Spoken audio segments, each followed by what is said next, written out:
Hello, welcome back. अस्सलाम वालेकुम। आज मैं जो टॉपिक स्टार्ट कर रहा हूँ वो है factors affecting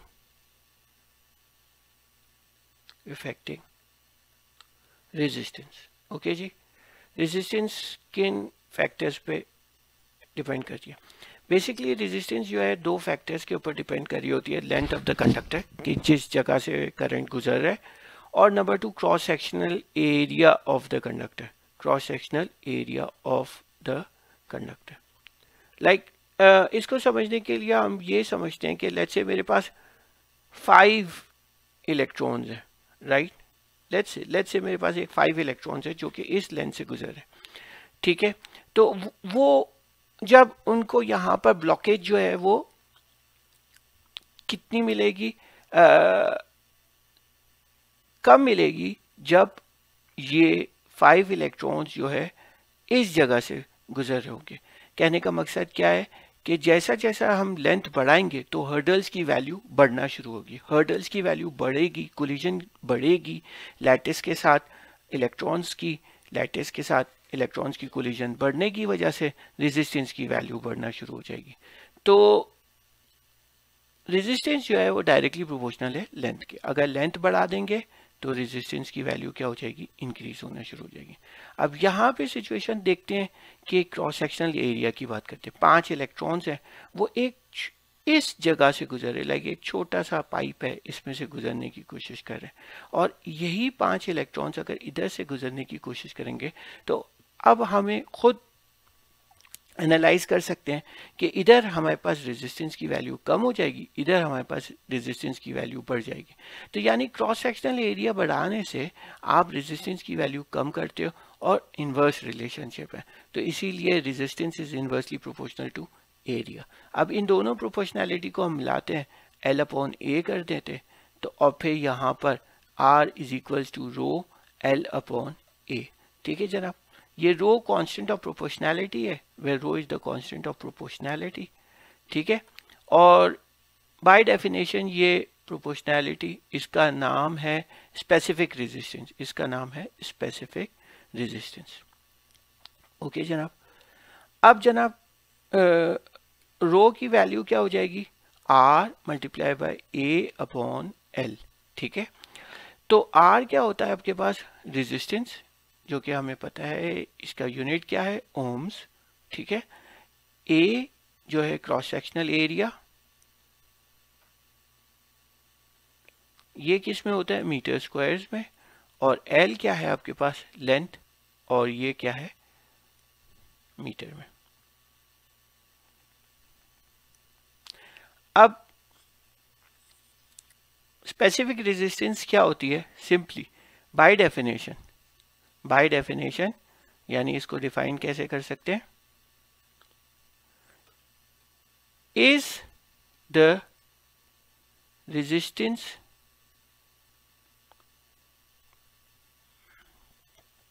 offered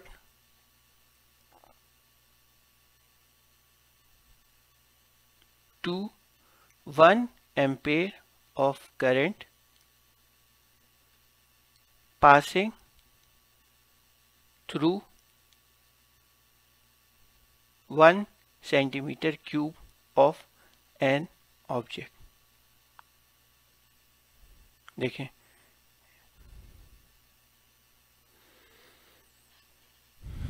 the resistance of one, that is, if we pull the resistance of 1 meter cube of a substance is equal to its specific resistance। तो rho is equals to R multiply by A upon L. तो rho की value 1 उस वक्त होगी जब are की value आप 1 रखोगे, एरिया की वैल्यू 1 रखोगे और इसकी वैल्यू 1 रखोगे, लेंथ की वैल्यू। तो बेसिकली अगर हम इसके अंदर 1 ohms into 1 metre over square over 1 metre रखते हैं तो ये हो जाएगा 1 ओम्स मीटर। तो इसका यूनिट जो होता है, रो का यूनिट जो है ओम्स मीटर होता है। और बाय डेफिनेशन रो क्या कहलाती है, 1 रो, अगर रो रेजिस्टेंस के बराबर होगी अगर एरिया जो है 1 मीटर हो स्क्वायर होगा और लेंथ जो है 1 मीटर होगी। तो इसका मतलब क्या है, लेट्स से ये आपके पास क्यूबॉइड है, ठीक है, इसका क्रॉस सेक्शनल एरिया क्या है 1 मीटर स्क्वायर, ठीक है, और ये हो गया 1 metre.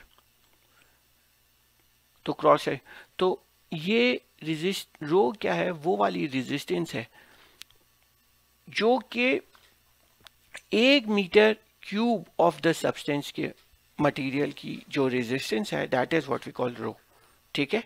The rho is basically what, the resistance offered by 1 metre cube of a substance.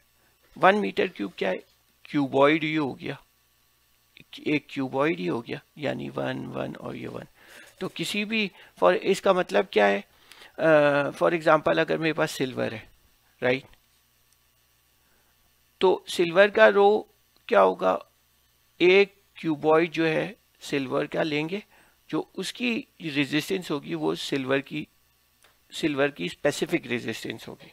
इसी तरीके से कॉपर की क्यूबॉइड की ले लेंगे तो वो कॉपर का स्पेसिफिक रेजिस्टेंस हो जाएगा। स्पेसिफिक रेजिस्टेंस वेरी करता है एलिमेंट टू एलिमेंट। अब ये कह रहा है कि if the length of a copper wire is 1 metre,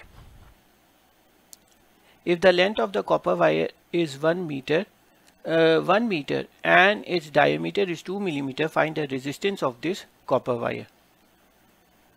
तो इसमें डेटा हमें जो दिया हुआ है, लेंथ ऑफ कॉपर वायर, ये कॉपर वायर है, ठीक है, कॉपर वायर, इसकी लेंथ है कितनी, 1 मीटर, ठीक है। डायमीटर इसका दिया हुआ है, इसका डायमीटर दिया हुआ है 2 मिलीमीटर, 2 मिलीमीटर डायमीटर, राइट। अब इससे हमें क्या निकालनी है, what is the resistance of the copper wire. अब हमें रेजिस्टेंस निकालनी है, राइट। तो हमें पता है रेजिस्टेंस का फॉर्मूला क्या है, रो एल अपॉन ए, राइट। अब रो फॉर कॉपर, इसकी वैल्यू हम इस वाले टेबल से ले लेते हैं। तो कॉपर का रो कितनी है, 1.69 इंटू 10⁻⁻8, 1.69 इंटू 10⁻⁻8 ओम्स और मीटर। लेंथ कितनी है, 1 मीटर, और इस वक्त डायमीटर दिया हुआ है 2 मिलीमीटर। क्योंकि ये कॉपर वायर है, इसका क्रॉस सेक्शनल एरिया सर्कल होगा, और क्रॉस सेक्शनल एरिया सबसे पहले हम निकाल लेते हैं, क्रॉस सेक्शनल एरिया, क्योंकि यहाँ पे हमें एरिया की ज़रूरत है। Area is equals to pi R square, R क्या होता है, डी अपॉन 2, तो अब हम इस फॉर्मूले में रखेंगे डी अपॉन 2 होल स्क्वायर, तो ये हो जाएगा पाई डी स्क्वायर अपॉन 4 जनाब। तो ये हमारे पास, अब हम इस वाले फॉर्मूले में रखते हैं, resistance is equals to rho into L है 1, और एरिया अभी पाई की वैल्यू है 3.142, और डायमीटर है 2 इंटू 10⁻⁻3, मीटर्स में रखना है, मिली का मतलब होता है 10⁻⁻3, इसका स्क्वायर डिवाइडेड बाय 4। जब इसको हम सॉल्व करते हैं तो हमें इसको कैलकुलेटर से सॉल्व करें, 2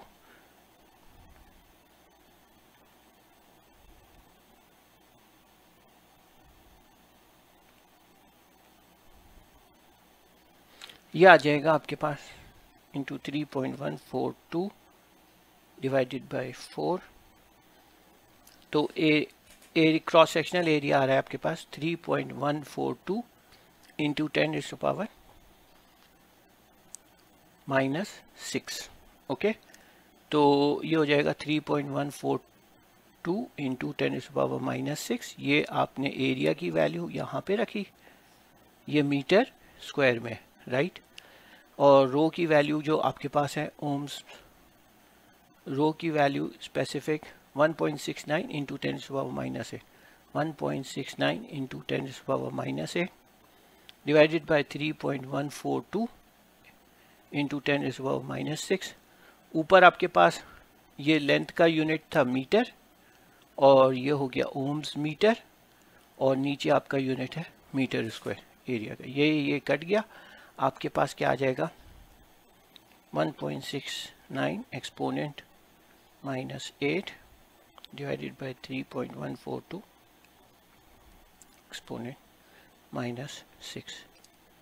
तो आपके पास आंसर आएगा 5.37 इंटू 10⁻³ ओम्स। तो इतनी रेजिस्टेंस हमें मिलेगी इस कॉपर वायर से, राइट। आंसर को चेक कर ले। ये आ रहा है 0.54 इंटू 10⁻³ तो अब आप जब एक पीछे जाएंगे तो ये 0.54 इंटू 10⁻² होगा।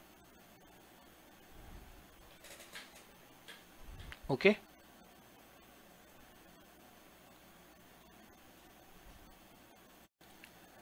तो ये जब आंसर इसका है 5.37 इंटू 10⁻³ इसको डिवाइडेड बाय 10 करें। जब डिवाइडेड बाय 10 किया तो मल्टीप्लाई बाय 10 करना पड़ेगा। डिवाइडेड बाय 10 करने से ये पीछे आ जाएगा, ये हो जाएगा 0.537 इंटू 10⁻³ ये डिवाइडेड बाय 10 हो गया इंटू 10, तो जिसकी वजह से क्या हो जाएगा 0.537 इंटू 10⁻²। बेसिस से हमें पावर्स ऐड हो जाती हैं और ये आपके पास इस तरीके से ये आंसर आएगा। तो ये न्यूमेरिकल आपका सॉल्व हो गया।